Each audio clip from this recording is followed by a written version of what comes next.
Asante Yesu. Na wewe si ni Alvin? Asante Yesu. Tuona madam.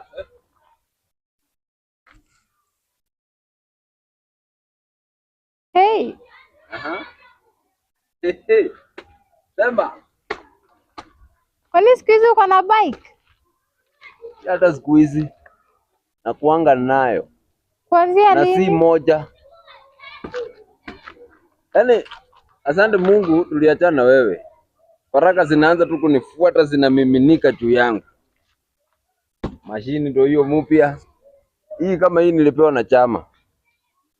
Napata kuna gari kangine katoka kusafirisha mahindi kutoka kwa shamba ako ni chop. Hata sasa hivi vile tunaongea hivi, yani vile tuliachana na wewe, nashukuru sana Mungu aliniondolea pepo ibilisi, pepo mchafu, msuku, shetani, taka juu ya maisha yangu kabisa. Wewe ndio ulikuwa unazuia baraka zangu. Mbona sasa naendesha pikipiki na si moja, niko na mbili, ingine wanyonyoa fulani naendesha huko hivyo chini.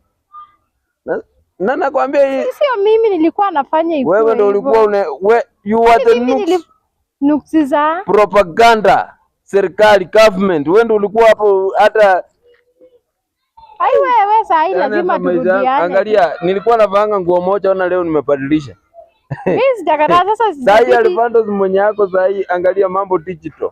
Basi tunaweza rudiana. Naweza rudiana na wewe, nirudiane na wewe uende tafuta wenye utarudiana nao. Mimi kwa sasa niko busy, niko na shughuli mingi sana in fact. Shughuli za nini? Shughuli za nini utajua ni shughuli zetu. Mimi naye acha nikwambie, si usimame hapo nikwambie kwanza. Hawezi kukaa na mimi time uko broke na ukikuwa rich unaanza kunilenga. Uwashe hii bike tuende. Leo naenda kulala.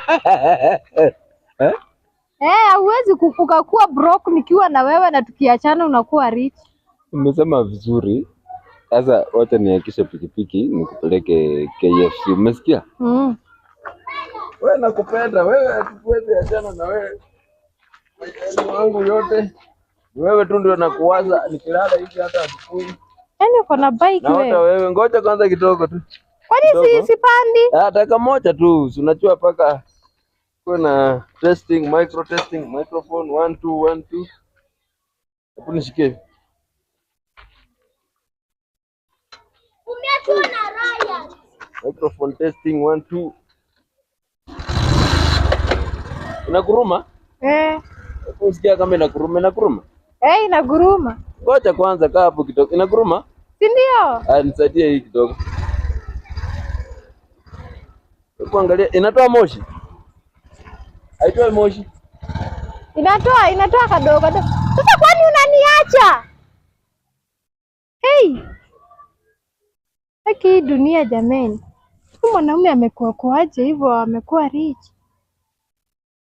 Na ananiachanisha aje hapa? Yaani mimi nakaa na mtu time wako broke akipata pesa anitaki. Sio lazima nitampata.